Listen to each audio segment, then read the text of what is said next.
Shalom sidang jemaat yang dikasihi Tuhan. Selamat hari Minggu, selamat bergabung kembali di dalam ibadah GSJA Jem Yun Long. Langsung saja ke firman Tuhan hari ini. Kita akan belajar mengenai kegagalan Simson. Untuk itu saya undang sidang jemaat untuk membuka firman Tuhan dari Hakim-Hakim pasalnya yang ke-13 ayat ke-5. Saya mengajak sidang jemaat untuk membaca sendiri di rumah tentunya dari kitab Hakim-Hakim pasal 13 sampai dengan 16. Ini seluruh cerita mengenai Simson ya, selama masa dia memerintah sebagai hakim di Israel. Hari ini kita akan baca sebagai dasar firman Tuhan kita hari ini hanya dari Hakim-Hakim pasal 13 ayat 5. Kita baca bersama, bagi yang bisa baca bersama sembari berdiri, saya undang silahkan. Yang tidak bisa, tidak masalah, kita baca bersama atau dengarkan dengan baik. Hakim-Hakim pasal 13 ayat 5 berbunyi, "Sebab engkau akan mengandung dan melahirkan seorang anak laki-laki. Kepalanya takkan kena pisau cukur, sebab sejak dari kandungan ibunya, anak itu akan menjadi seorang nazir Allah. Dan dengan dia akan mulai penyelamatan orang Israel dari tangan orang Filistin." Mari kita berdoa. Bapa di surga, kami bersyukur hari ini kami akan belajar mengenai kegagalan Simson, sehingga kami dapat menghindarkan diri kami dari kegagalan ini Tuhan. Dan kami boleh terus fokus kepada Engkau saja Tuhan kami Yesus Kristus di dalam langkah iman kami. Untuk itu berbicaralah Tuhan kepada setiap kami termasuk hamba-Mu. Kami mau serahkan ibadah kami ke dalam tangan-Mu saja, di dalam nama Tuhan Yesus kami berdoa. Haleluya. Mari kita semua katakan amin. Puji Tuhan. Saudara, kita hari ini akan belajar mengenai Simson dan kegagalan yang dibuatnya, ya. Untuk itu sekali lagi saya ingatkan, tolong cari waktu dan baca cerita tentang Simson ini seluruhnya dari Hakim-Hakim pasal 13 sampai dengan 16. Nah, ayat yang baru kita baca ini menceritakan bagaimana orang tua, ya, ini ibunya secara khusus ya daripada Simson, diberitahukan bahwa dia akan mengandung Simson, ya, dan diingatkan anak itu akan menjadi nazir dari semenjak dia lahir, sehingga tidak boleh kena pisau cukur rambutnya. Berdasarkan bilangan 6, seorang nazir tidak boleh minum anggur, tidak boleh dicukur rambutnya, dan tidak boleh mendekat atau menyentuh mayat atau bangkai. Selama 20 tahun Simson memerintah sebagai hakim di Israel. Dia dikenal karena membela bangsa Israel, membunuh banyak orang Filistin, dikenal karena kekuatannya, membunuh singa dengan tangan kosong. Namun sayangnya dia juga dikenal karena gaya hidupnya yang bergonta-ganti wanita, yang akhirnya menjadi kejatuhannya. Nah, mari kita bahas satu persatu kegagalan daripada Simson. Yang pertama, saudara-saudara, dia gagal terhadap Allah, ya. Tidak tunduk, katakan kanan kiri, tidak tunduk, ya. Dia menyentuh bangkai, rambutnya sampai terpotong, ya.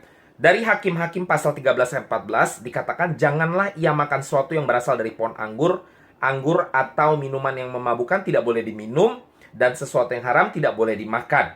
Ia harus berpegang pada segala yang kuperintahkan kepadanya."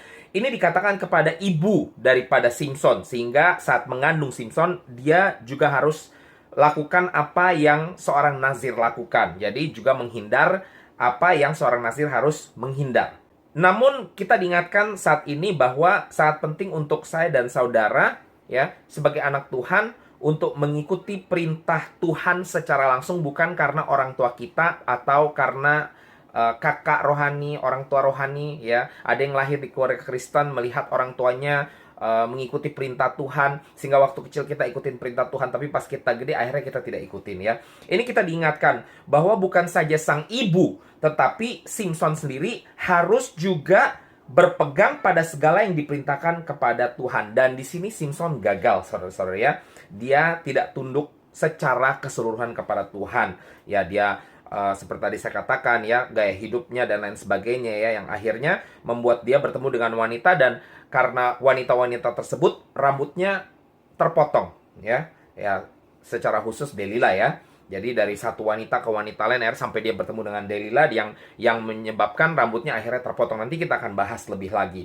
Nah, mungkin di sini bukan ketidaktundukan dia secara langsung, ya, karena Delila yang menyuruh seseorang untuk memotong rambutnya Simson. Jadi memang bukan Simson sendiri yang memotong rambutnya, tetapi saudara, di sini rambutnya terpotong oleh karena ketidaktundukannya, ya, secara tidak langsung, ya. Dia sudah tahu bahwa kalau dia kasih tahu ke orang ada bahaya rambutnya akan dipotong, ya. Jadi dia kompromi saudara-saudara, ya. Apalagi yang menandakan ketidaktundukan daripada Simson tersebut. Dia menyentuh bangkai, ya. Hakim-Hakim pasalnya yang ke-14 ayat 8 sampai 9, di sini dikatakan bagaimana Simson mengambil dan memakan madu dari bangkai singa, ya. Jelas-jelas tadi kita diingatkan seorang nazir tidak boleh, jangankan menyentuh, ya. Mendekat saja nggak boleh. Nah, ini Simson bukan cuma menyentuh, dia juga memakan lalu membaginya, ya, kepada keluarganya, ya. Jadi sudah jelas sekali bahwa ada ketidaktundukan di sini. Ya saudara, mari kita diingatkan, ya. Yohanes 15 ayat 14 berbunyi, "Kamu adalah sahabatku jikalau kamu berbuat apa yang kuperintahkan kepadamu." Saudara, ya, kegagalan daripada Simson, ya, kejatuhan daripada Simson tersebut, dia sendiri yang menyebabkannya. Dia tidak tunduk kepada Allah sehingga dia kehilangan status persahabatan yang dia miliki dengan Allah, sehingga saat kekuatannya hilang ketika rambutnya dipotong, maka kita semua tahu pada akhir cerita Simson sempat tertangkap, ya, oleh bangsa Filistin, ya, menjadi tawanan bangsa Filistin, ya. Mari kita ingat bahwa kita harus senantiasa berbuat sesuai dengan apa yang diperintahkan Tuhan kepada saya dan saudara, sehingga kita akan terus tetap menjadi sahabat Allah. Dan saat Allah adalah sahabat saya dan saudara, maka sudah pasti Allah ada di pihak saya dan saudara. Dan kalau Allah ada di pihak saya dan saudara, siapa yang dapat menjadi lawan saya dan saudara? Yang percaya katakan amin. Yang kedua, saudara-saudara, ya, kegagalan Simson adalah dia gagal terhadap dirinya sendiri. Hilang fokus. Katakan kanan kiri, hilang fokus. Dengan gaya hidupnya yang bergonta-ganti wanita, hidup bebas, dan sudah pasti seks bebas, ya, dengan pelacuran yang dia geluti, lalu hidup sesukanya saja, ya, dia kapan dia mau bunuh orang Filistin, kapan dia mau enggak, dia sempat diam di dalam goa, dan bukannya menjadi hakim yang baik dan benar bagi bangsa Israel. Hakim-Hakim 16 ayat 1, di situ dikatakan dia tidur dengan pelacur. Ya, Hakim-Hakim 15 ayat 8 sampai 11, di sini diceritakan bagaimana dia membunuh banyak orang Filistin setelah istri dan mertuanya dibunuh. Lalu kemudian dia diam di goa, dan bangsa Israel, khususnya suku Yehuda, yang terkena imbasnya, ya, karena bangsa Filistin kemudian mau menggempur bangsa Yehuda, suku bangsa Yehuda, oleh karena apa yang dilakukan oleh Simson, ya. Ya, saya percaya saat Simson diam di goa tersebut, dia bukan melarikan diri, dia bukan bersembunyi. Karena saat itu semua orang tahu seberapa kuatnya Simson, ya. Tetapi saudara-saudara, dengan dia berdiam di goa, akhirnya imbasnya yang kena adalah bangsa Israel. Seperti saya katakan tadi, secara khusus suku Yehuda, ya. Dikejar akhirnya oleh bangsa Filistin, didatengin oleh bangsa Filistin yang hendak menggempur mereka, ya. Bukannya Simson sudah lakukan pembantaian terhadap orang Filistin dan dia tetap diam di situ, ya, karena dia tahu pastinya bangsa Filistin akan mencoba untuk membalas, ya. Harusnya dia diam di situ, dia tetap melindungi bangsa Israel, tetapi dia malah diam diri di gua, ya. Saya nggak tahu apakah dia mungkin masih bersedih tentang istrinya yang dibunuh, gitu, ya. Tetapi di sini kita diingatkan bagaimana dia sudah hilang fokus dari pekerjaannya, yang mana dia seharusnya adalah hakim daripada bangsa Israel, ya. Hari ini kita diingatkan untuk kita tetap fokus kepada apa yang harus kita kerjakan dalam kehidupannya. Jangan sampai kita hilang fokus, dan terkhusus sebagai anak-anak Tuhan, sebagai orang-orang yang percaya kepada Kristus Yesus Tuhan kita, mari kita ingat Filipi pasal 3 ayat 14, berlari kepada tujuan untuk memperoleh hadiah, yaitu panggilan surgawi dari Allah dalam Kristus Yesus. Kolose 3 ayat 2, pikirkanlah perkara yang di atas, bukan yang di bumi. Inilah fokus saya dan saudara. Fokus kita kepada surga, di mana kekekalan nanti akan menjadi bagian saya dan saudara yang percaya, katakan amin. Yang ketiga, saudara-saudara, kegagalan Simson yaitu gagal terhadap panggilan dan tanggung jawabnya. Ini kelanjutan dari poin yang sebelumnya, ya. Gagal terhadap panggilan dan tanggung jawabnya, di mana kasih mengalahkan kebenaran, atau kebenaran dikalahkan kebaikan. Ini yang terjadi dengan Simson. Dia kompromi saat istrinya dan Delilah merengek-rengek meminta jawaban daripada rahasianya, ya, dengan istrinya, ya, yaitu saat dia memberikan teka-teki. Istrinya merengek-rengek minta jawabannya, ya, bocorin dong, apa sih jawaban daripada teka-teki kamu. Lalu dengan Delilah, dia merengek-rengek, bocorin dong apa yang menjadi rahasia kekuatan kamu. Dan saudara, ini alasan daripada kegagalan Simson, ya, terhadap panggilan tanggung jawabnya ini sangatlah bodoh sekali, saudara-saudara. Kita lihat Hakim-Hakim 16 ayat 16. Lalu setelah perempuan itu berhari-hari merengek kepadanya dan terus mendesak dia, dikatakan di sini Simson tidak dapat lagi menahan hati sehingga ia mau mati rasanya. Aduh, mau mati rasanya. Ini seperti, maaf ya, seperti lagu cinta yang murahan ya. Lagu cinta yang murahan ya. Kata-katanya itu loh, zaman, aduh, seperti mau mati rasanya ya. Artinya di sini karena rayuan gombal ya. Rayuan gombal dari Delila, kasih tahu dong apa sih rahasia kamu. Oh, kalau kayak gitu kamu nggak sayang saya. Saudara ini mengingatkan saya kepada anak kecil yang merengek-rengek minta permen sementara dia sedang batuk. Oh, papi kalau nggak kasih saya permen, papi nggak sayang saya. Saya nggak akan kasih ke anak saya kalau saya tahu anak saya itu akan sakit makan permen atau makan hal lainnya, saudara-saudara ya. Tapi di sini, loh, kok Simpson seorang hakim, saudara-saudara ya.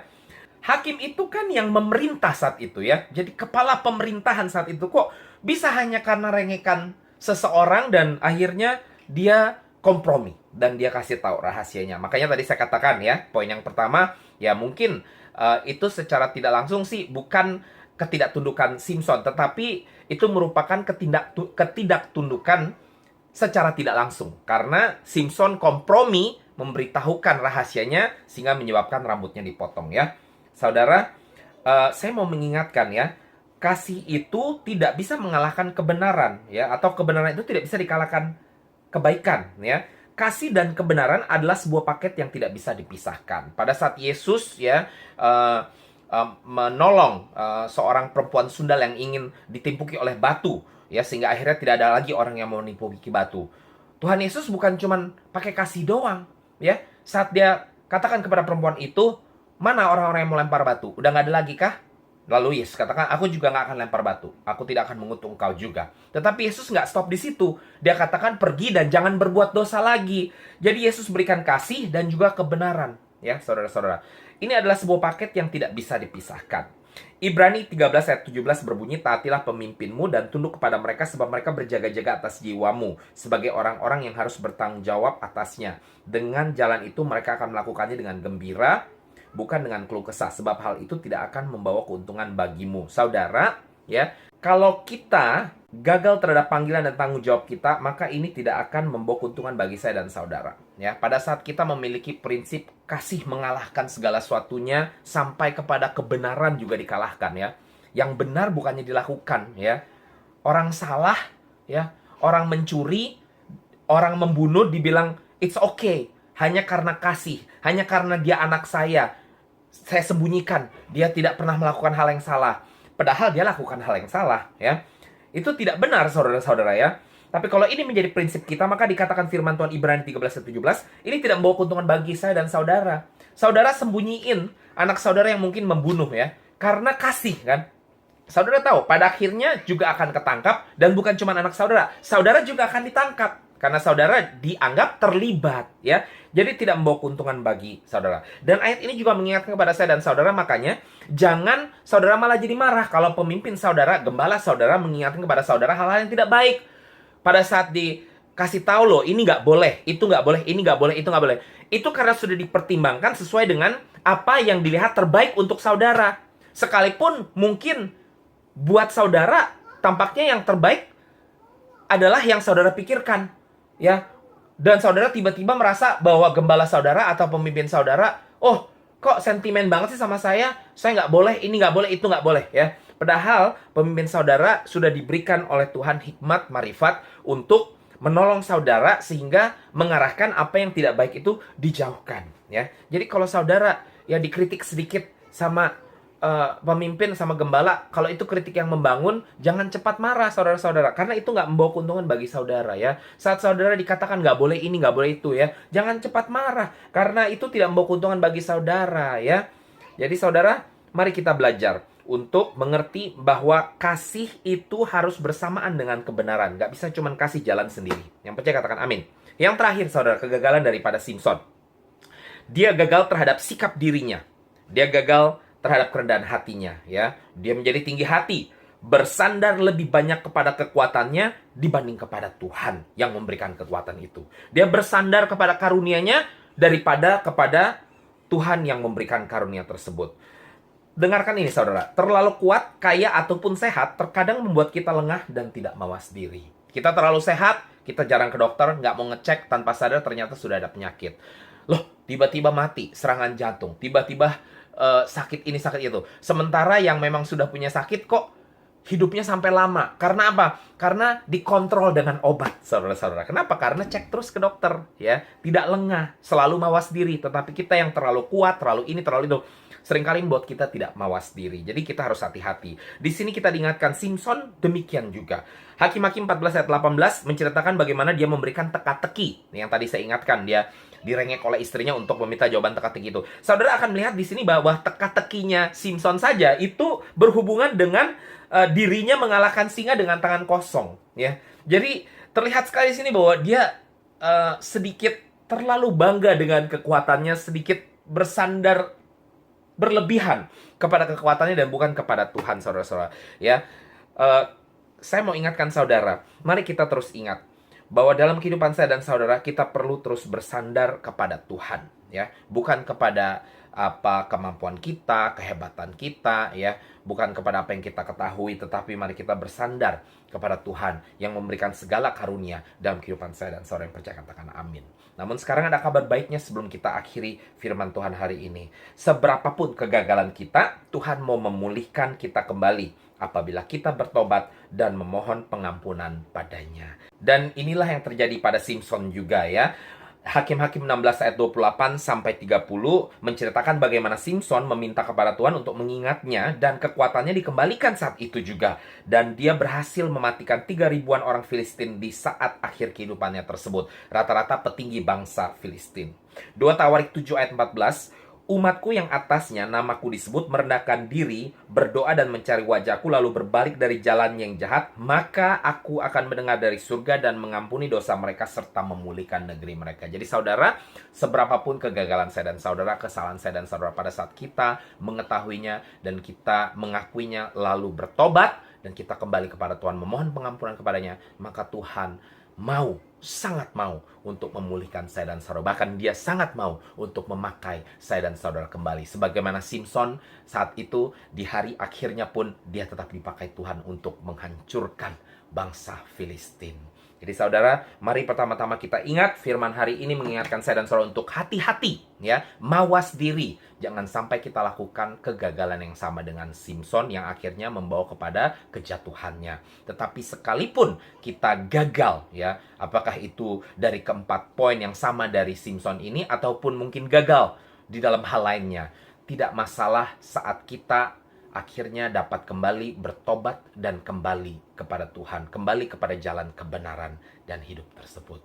Haleluya. Saya harap ini menjadi berkat bagi kita semua. Shalom, Tuhan Yesus memberkati.